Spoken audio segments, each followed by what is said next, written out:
نور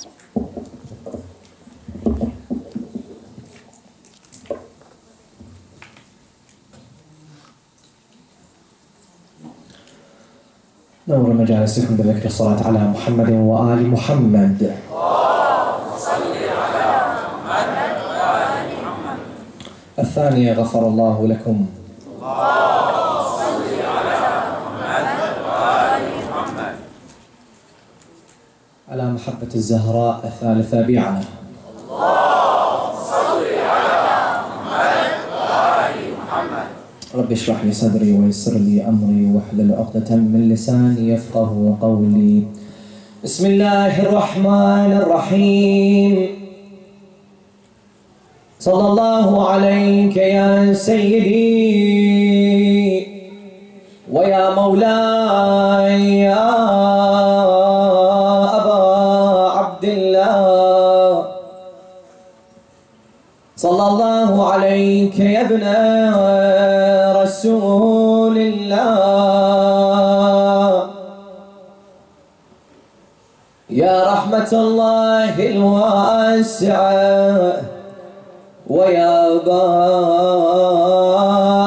نجاة الأمة يا غريب يا مظلوم كربلاء ما خاب من تمسك بكم وأمن من لجأ إليكم.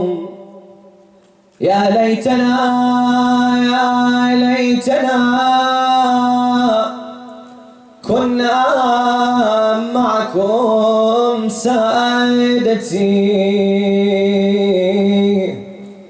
فنفوز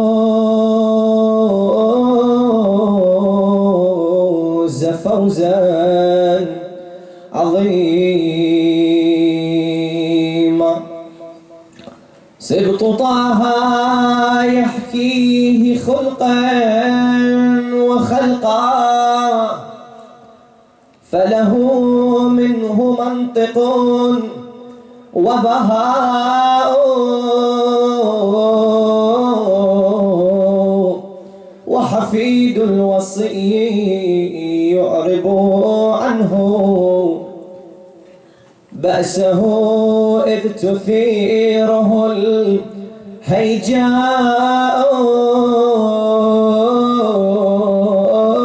ووليد الحسين حاز معاليه وبالورد تعرف الأشداء. ولمته السيوف فهو حسام أرهفته الخطوب والأزراء. وانثنى للوغى علي وفي يمناه سيف تسيل منه الدماء. Oh land of death, I'm Layla, and now I'm waiting. Much like the tide, your sand is always awaiting. Tell me, is my son's sword like Haidar's sword drifting? Oh, tell me, will his absence be everlasting? Of my son's death, are you tell me, or taunting? Will it be another, or his final meeting? Oh, land of death, you taunt, a mother's heart you haunt. Is it my fear, or is it my son's blood and flesh you want?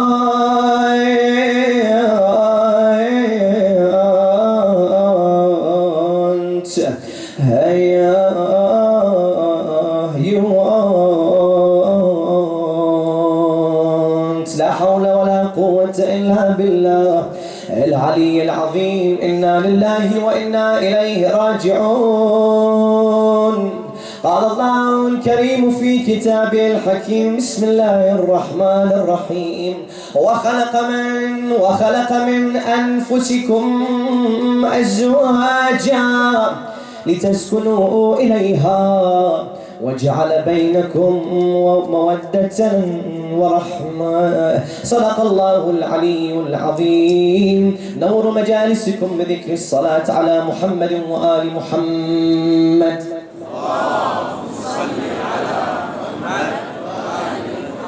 Dear brothers and sisters and scholars, Assalamu alaikum wa rahmatullahi wa barakatuh.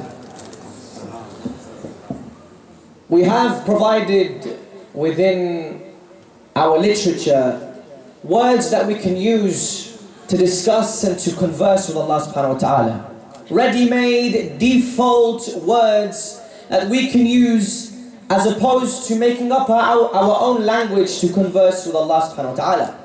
These words are called supplications and dua. Alhamdulillah, within the Shi'a theology we have numerous du'as and supplications of worship that we can use in our everyday lives, and we can use in every situation there might be. Any problem that we have within this world, there is a dua that we can speak to Allah subhanahu wa ta'ala, just in case there are words we cannot be able to describe in order to converse with Allah subhanahu wa ta'ala. So there are supplications, and numerous supplications from our imams who speak about the relationship with Allah subhanahu wa ta'ala. Now within supplications, what is the point of a supplication? The supplication is to attain nearness to Allah subhanahu wa ta'ala, but also we pray for our lives, be it materialistic, we pray for the hereafter, be it success in the hereafter, we pray for our families, we supplicate for our friends, we supplicate for communities, and we supplicate for societies. And all of these needs and supplications, like I said, we find in any given situation. So for example, if there was a situation where you have a deceased or a loved one, you pray to Allah subhanahu wa ta'ala by saying, Allahumma adkhil ala ahli al-qubur as-surur. And for example, if there's a situation where there is a hunger strike, you say to Allah subhanahu wa ta'ala, Allahumma ashbi' kulla jaya'. And if there's, for example, an economic strife within society, you'd say what? Allahumma aghni kulla faqir. So within every situation there is words, and especially with the words that I just mentioned now, this is the dua, which is formerly known as dua iftitah, which we recite in Ramadan. So these words shouldn't be too alien to you. Allahumma aghni kulla jaya', and so on and so forth. Even so, there are supplications, for example, where we seek the love of the community. The love of the community, and especially when it comes to ziyarah. And of course, ziyarah is when you're visiting a personality such as the imams, there is a certain literature that you must recite in order to fulfill this ziyarah. This is basically sending your salutations and sending your peace and blessings towards this personality who is buried in that shrine. Now within certain supplications, within certain ziyarat, there is a ziyarah called Amin Allah, which is used for Imam Ali alayhi salam, and sometimes used for Imam Rida. When we say Assalamu alayka ya Amin Allah fi ardi, and so on and so forth. But the dua sometimes we say mahbubatan fi ardika wa sama'ik.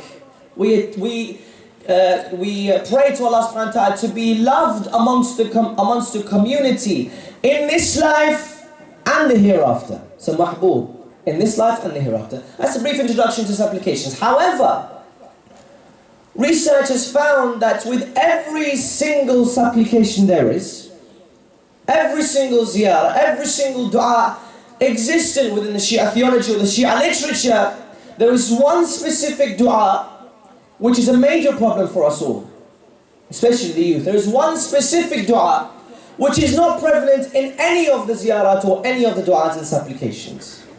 And that is the supplication for a bachelor. The supplication for a bachelor, so for example, Allahumma zawwij kull ajza, for example, or a'zab. A'zab is a bachelor. There is no such wordings of a'zab or a bachelor mentioned in any of the supplications and du'as. Although it's one of the biggest problems within society.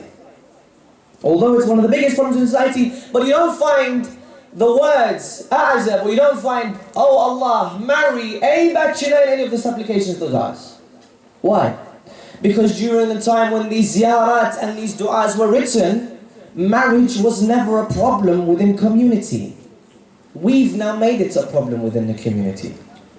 Understand the point?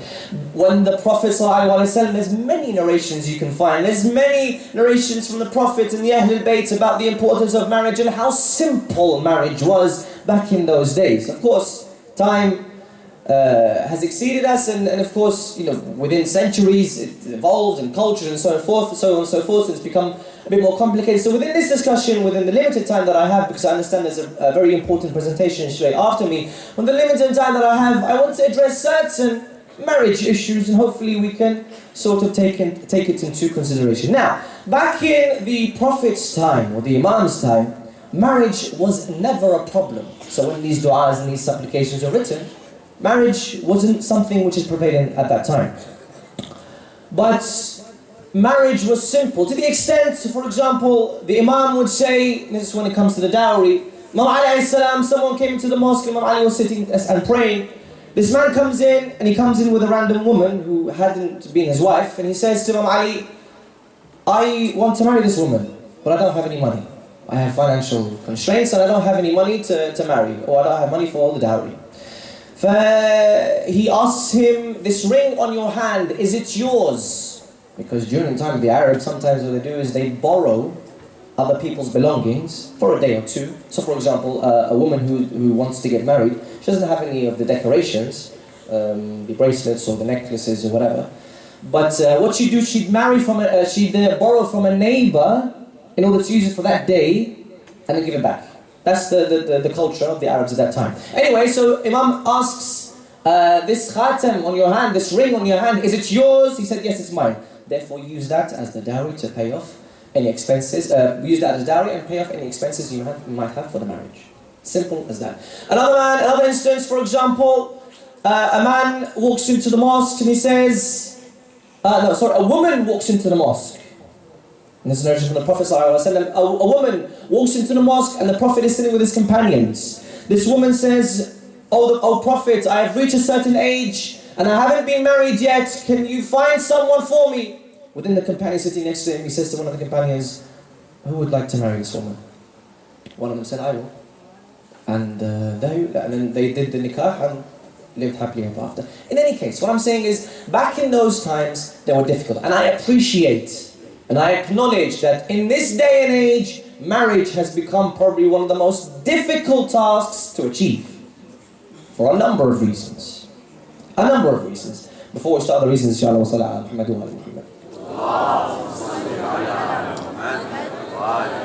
now, first and foremost, just to enter a discussion of the importance of marriage. Because a lot of the sisters might ask, and other brothers might ask, I'm living my life, I'm 21, 22, 23, I have my job, I have my studies, I have my car, I have my friends, I don't need to get married. There's this misconception, of course it's being determined by the media, that women, if they get married, they lose their independence, and men, if they get married, they sign off their lives and depress for the rest of their lives. That's what the media has dictated to us. That's how we are portrayed. That's how marriage is portrayed. However, if you go back to the basics, the reasons why we want to get married is to settle down.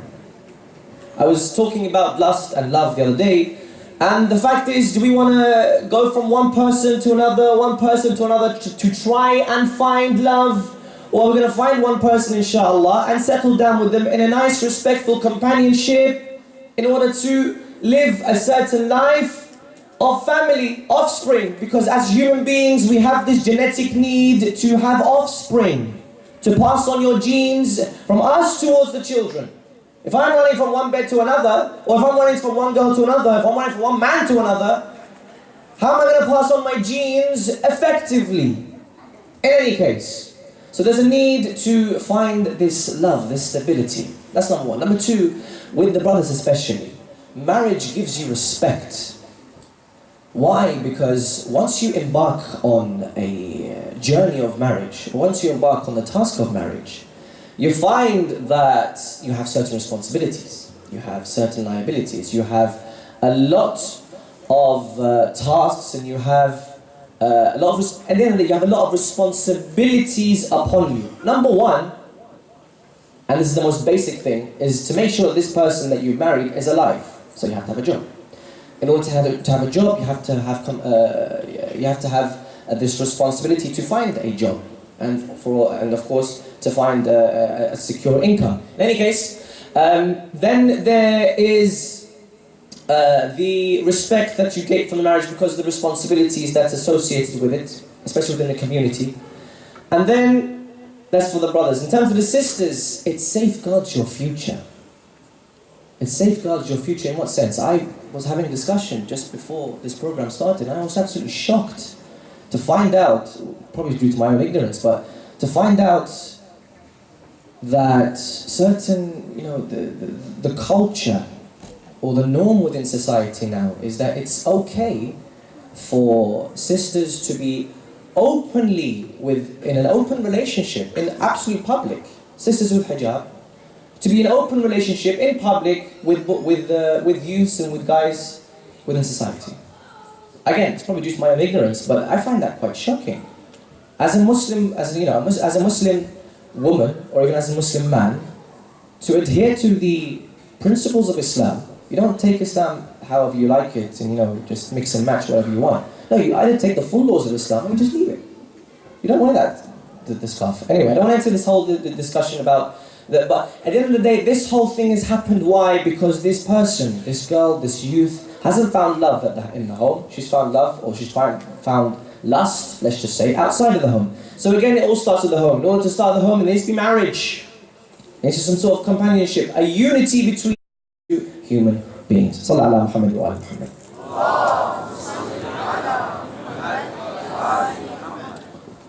الثانية غفر الله لكم.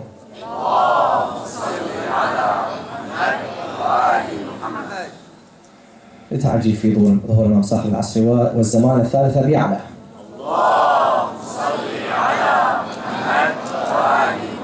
Now, many problems that the youth face, especially the guys, when it comes to marriage, I urge the brothers not to just blindly fall into a marriage not knowing what's happening. There are some youths who have reached the age of 17, 18, 19 when their urges have reached the pinnacle point. I want to get married. I want to get married. Brother, do you know why you want to get married? No, I just need to get married. I've seen my brother get married. I've seen my cousin get married. I've seen it, and I like the look of it. I like the appeal of marriage. And therefore I want to get married. Bro, do you understand the responsibilities? No, I don't care. I want to get married. In any case, understand, have a vision for your marriage. Have a vision. What kind of woman would you like, for example? What kind of man would you like? What feelings do you have? What kind of beliefs do they have? A vision. Where do you want to live? Children. Where do you want them to grow up? Have a vision. Set a vision and put them as a task or put them as bullet points. So that when you do, therefore, discuss with a woman who would be your potential spouse, at least you'll outline your vision so that you know what's going on. And number one, of course, within this society, it's a bit difficult, and I understand. It's a bit difficult for the man and woman to find this companionship within the first 3 instances that they meet with each other. Because right now in this day and age, how do a man and woman get married?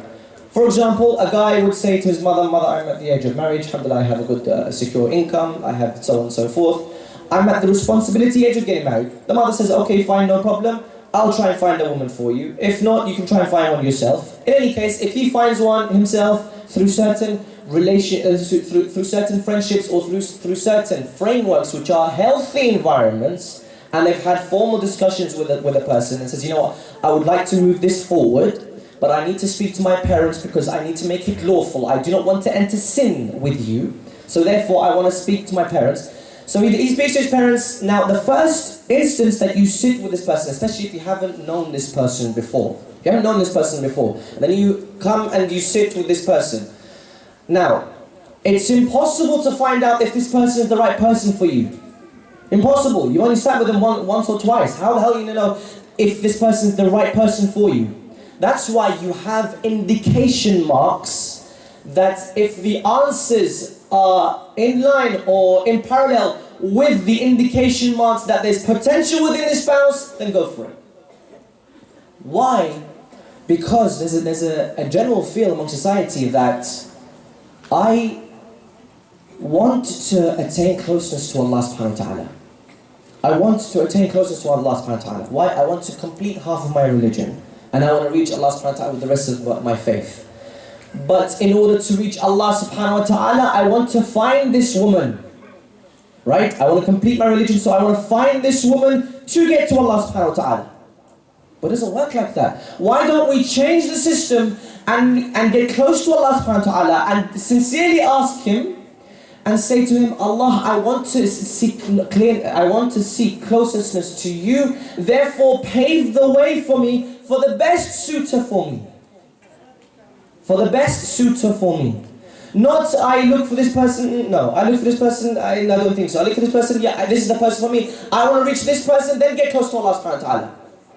So it's a secondary thing. Why don't I get close to Allah subhanahu wa ta'ala and sincerely ask Him, Allah subhanahu wa ta'ala, I do want to get close to You, Allah. I do want to adhere to Your rules and Your regulations and Your spirituality and so on and so forth. But I want to complete my half of my religion. But find that perfect person for me. Find him for me, or find her for me. And Allah subhanahu wa ta'ala will pave the way. This has been an experience throughout the years that I've seen my brothers and I've seen my friends get married. Every single time they put their hearts with Allah, they find the right person for them. Now, that's one thing. Another thing is, which is putting off most of the youth, is this dowry issue. This dowry issue is one thing which is really annihilating all marriages. Why? Because when a youth comes forward and proposes, the father-in-law sits there, and there's this general trend within culture that the father-in-law has to be this assertive figure where he is now approaching my daughter, and this whole Ghira thing comes up, he's approaching my daughter, so I have to annihilate him, and I have to ask him about a million questions and rip him to shreds, make him feel like absolute nothingness, and then after he's cleansed, then I'll accept him into the family. If he's going to be scared from the first instance, of course marriage is not an easy issue, it's a scary situation. At the end of the day, it's a big responsibility. But if the father-in-law is going to say, oh, I'm going to look for a $30,000 dowry. So you're telling me that your daughter costs $30,000? Is that what you're saying? I mean, is that the going rate for certain individuals? So you're trying to put a price tag on a human, an individual? 30,000, is that how much you value your daughter? $30,000. Okay, no problem. But if you put such a high wager on an individual, do you really think that man is going to divorce that woman? Hell no. If for example I was entering into a marriage and the father-in-law tells me, oh, I have $40,000 if you want to divorce the girl. Okay, cool, no problem. I will never divorce her. Never divorce her. And then she'll have to stay with me for the rest of her life. How am I going to find $40,000 if that's the case? So that's one thing that's putting off all of the youth, is the crippling financial situation of marriage. Number one. Number two, in the dowry. Number two, in the marriage itself. It's become a norm to have this most extravagant marriage. $60,000, $50,000, or in London it's £20,000, £30,000 for a marriage. For one day. And what is the marriage? Let's just go back to the basics. What is the marriage? Okay, this wedding, this Irish that we have. What is it? It's people, your loved ones, coming into a hall, eating food, looking nice, congratulating you, and going home. Essentially, that's what a wedding is. I come, I talk politics, especially with the men. I come, I talk politics, we jump around for a bit, and then we're happy and whatever, we're happy for you. You go home, we go home, and everyone forgets this. So that cost me £30,000? Are we serious? I'll go back to the basics. Let's not make it materialistic, let's make it ma'nawiyya, let's make it something which is worth, the word is not coming to me, which is let's make it not a materialistic thing, but a thing of memory, something we can remember, and you look back and you say, you know what, alhamdulillah, I didn't spend that much on my marriage because I could have saved for example, a car for the girl, or I could save for a mortgage, or I could save for a holiday, or I could save for something which is beneficial for my family. But no, there are cultural trends we have to meet. There are cultural trends we have to meet, which is so far from religion, it's unbelievable. So far from religion. In any case, that's another cultural thing when it comes to the marriages and what's annihilating the marriages, and it was annihilating the onus on a youth to approach marriage. This crippling financial situation. At the end of the day, they're students. Students go up to an age of about 22, 23, if you're pharmacists, doctors, or whatever, 25, 26, 27, 28, and then they decide to get married. If during the age of when they're students, they can't afford $10,000, $20,000, $30,000. In any case, Sallallahu Alaihi Wasallam.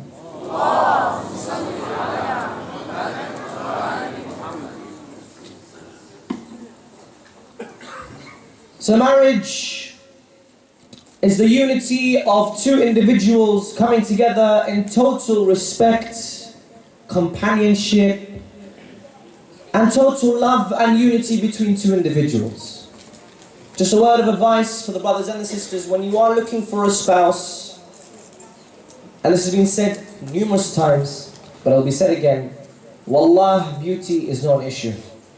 Look beyond the beauty, look beyond the appearance.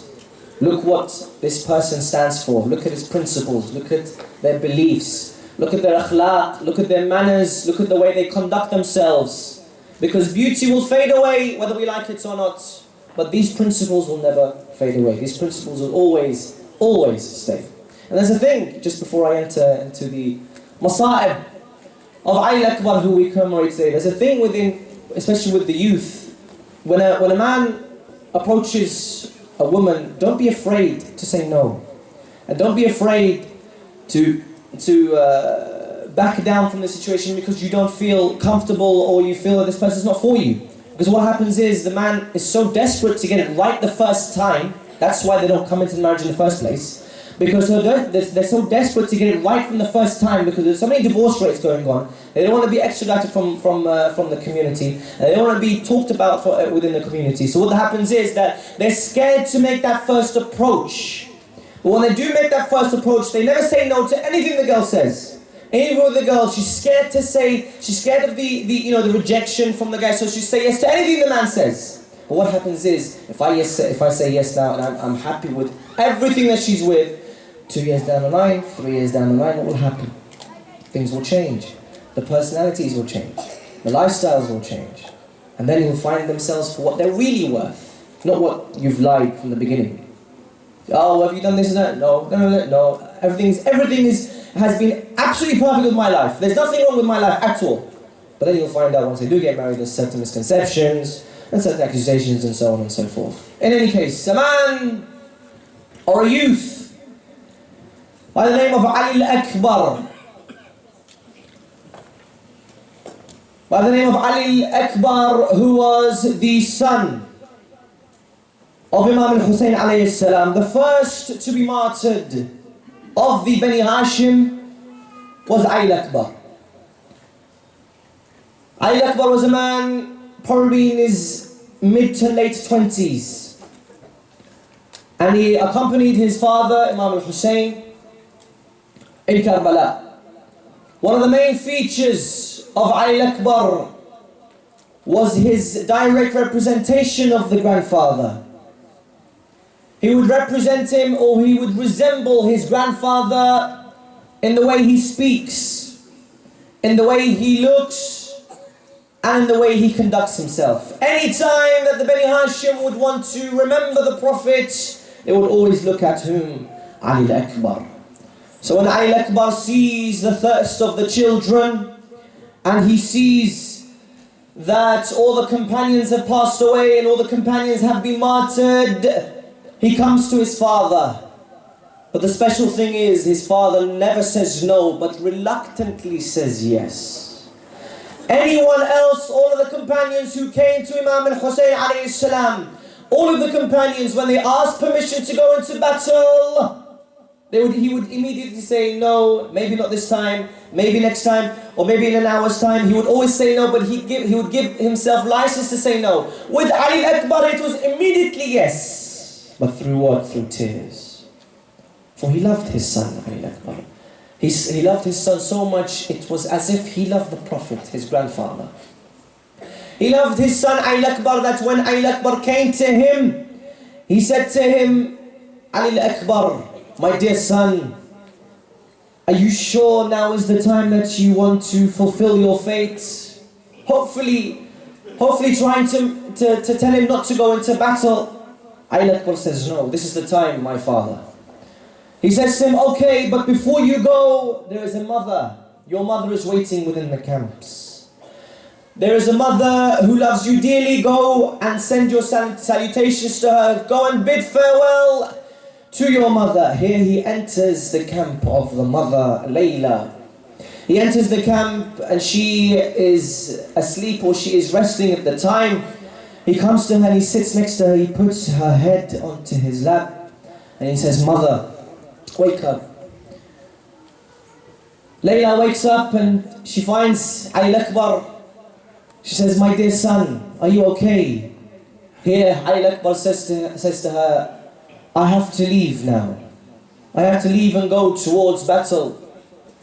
But immediately Layla is proud and she is happy, for she understands and acknowledges that this is a sacrifice for Allah subhanahu wa ta'ala. And she wants to be proud on the day of judgment. In front of whom? In front of Fatima al-Zahra. Because Fatima al-Zahra sacrificed Imam al-Hussein. So any woman who attended Karbala would want her son to be slain the same way. Why? Because they want to be proud on the day of judgment to stand in front of Fatima al-Zahra.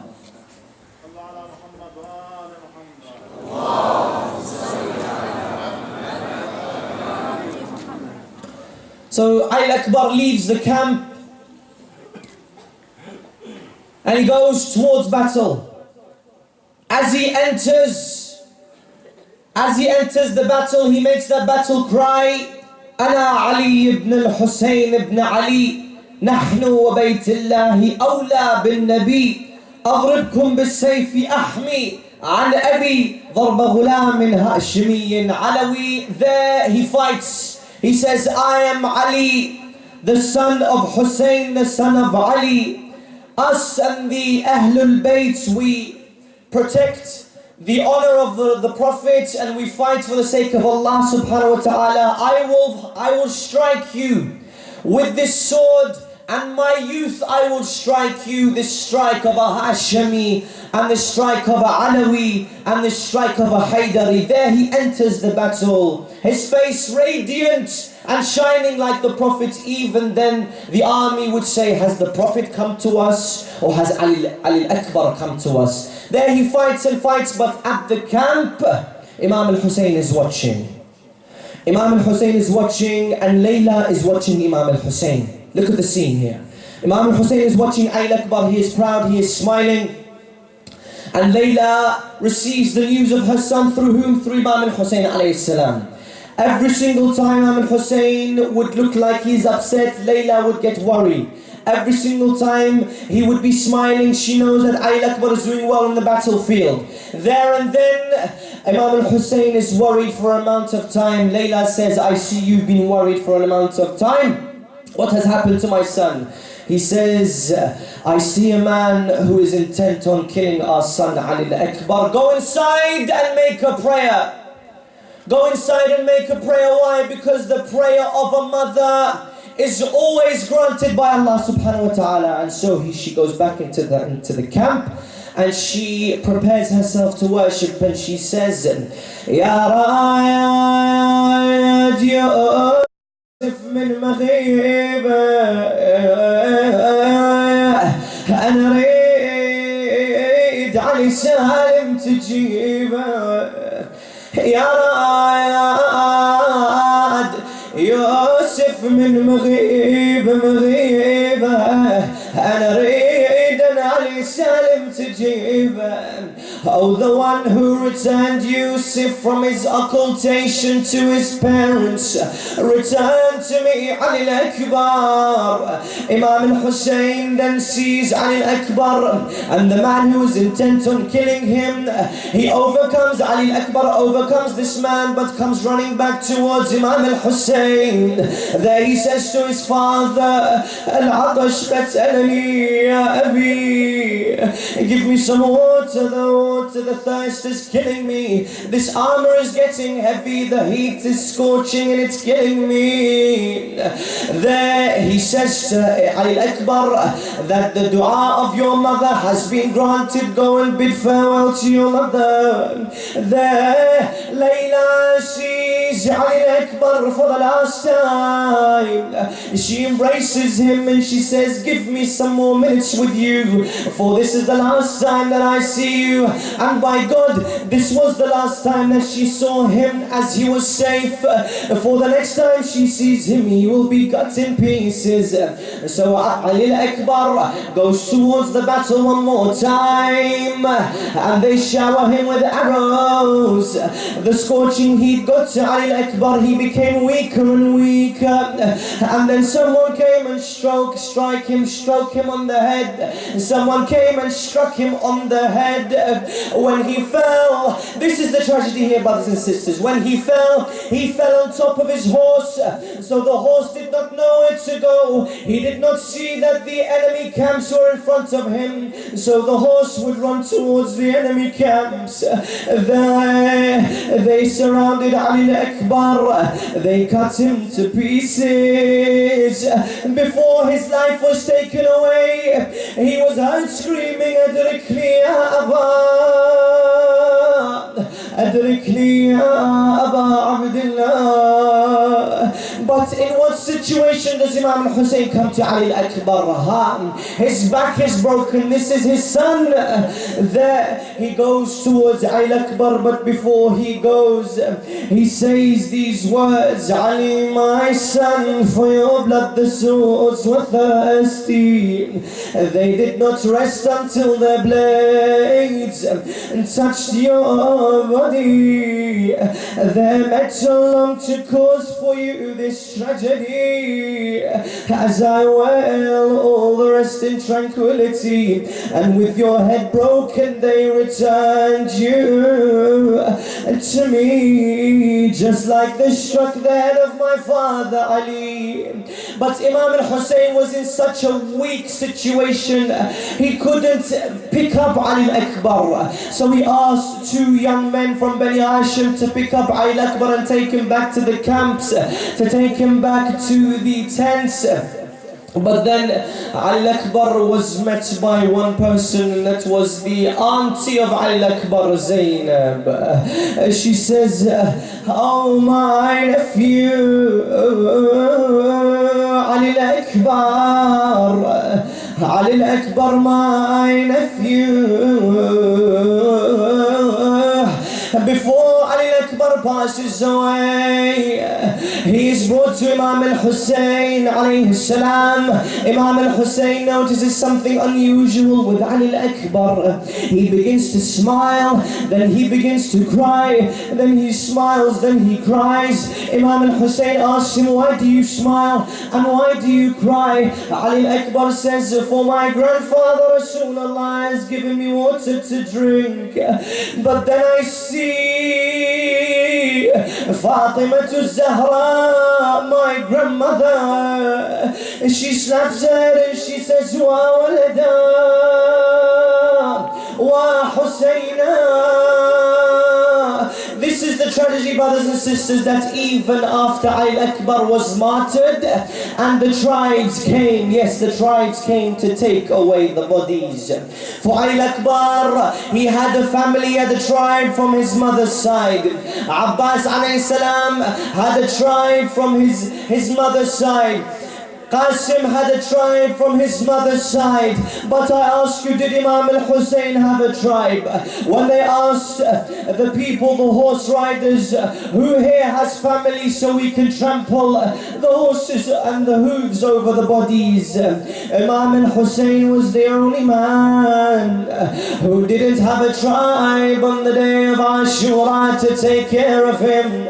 For his tribe was Fatima Zahra, who was wailing for him in Karbala, and his tribe was Ali, his tribe was Imam Ali, and Zainab was running from tent to tent, and his son Ali al-Asghar, Ali al-Sajjad, who was ill. La hawla wa la quwwata illa billah العلي العظيم. إنا لله وإنا إليه راجعون.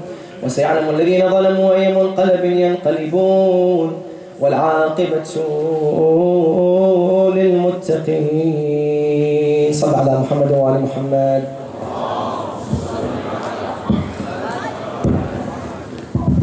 Brothers and sisters, I ask for patience for about 5 minutes inshallah as we recite the lamentations for Ali al-Akbar. What we recited, please can I ask you to stand in honor of Ali al-Akbar for the Ratmiya. Salli ala Muhammad wa ali Muhammad.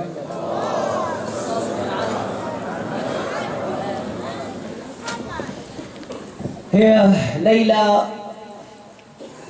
after praying to Allah subhanahu wa ta'ala by saying, Ya Rad Yusuf min Maghrib, Aridan Ali Salim, تجيب after she says those words. She cries and she says, will my son return? Will my son return? Will my son return? Will my son return? Will my son return? Will my son return? With Layla, will my son return? Let me hear voices. Will my son return? Will my son return? MashaAllah. Will my son return? Will my son return? Will my son return? I stand alone gazing at the stars as they may answer a burning question. Where does my son Ali al-Akbar lie? As alone I wait for my son's return. Alone I stand and alone I ask, will my son return? Will my son return? Will my son return? Voices, will my son return? Will my son return? Will my son return? Within these tents only my shadow. Within these tents only my shadow holds on to my heart, and within its hand I gaze out and no one comforts me. I gaze out and no one comforts me, but an unsure path and the burning sands, and only the stars I have to ask, and only the stars I have to ask. Will my son return? Will my son return? Will my son return? Will my son return? Will my son return? Will my son return? A heavy heart with my screams and cries, and alone I must bear its weight on me. A heart heavy with my screams and cries, and alone I must bear its weight on me. For this rose was everything to me, my path, my future, the soul within me. For this rose was everything to me, my path, my future, the soul within me. I bear this weight and with grief I ask, I bear this weight and with grief I ask, Will my son return? Will my son return? Will my son return? Will my son return? Will my son return? Will my son return? With his absence the whispers in me, with his absence the whispers in me, tell me your beloved for you does not care. I answer every whisper with hope. I know my absence my beloved can't bear. With his absence the whispers in me, tell me your beloved for you does not care. I answer every whisper with hope. I know my absence my beloved can't bear. And yet the doubt in my heart it asks, and yet the doubt in my heart it asks, will my son return? Will my son return? Will my son return? Assalamu alayka ya Aba Abdullah wa ala arwah allati hallat bifinaik. عليكم مني جميعا سلام الله أبدا ما بقيت وبقي الليل والنهار، ولا جعله الله آخر العهد مني لزيارتكم. السلام على الحسين وعلى علي بن الحسين وعلى أولاد الحسين وعلى أصحاب الحسين، خصوصا سيدي ومولاي أبي الفضل العباس وأخته زينب جميعا، ورحمة الله وبركاته. إلى أرواح المؤمنين والمؤمنات وإلى أرواح خرمة الحسين نهدي لهم ثواب صورة المباركة الفاتحة، قبلها صلوات.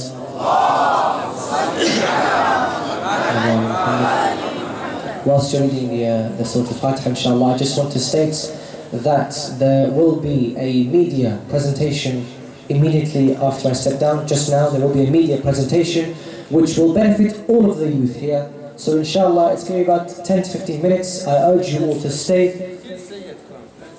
I urge you all to stay for this media presentation because it will benefit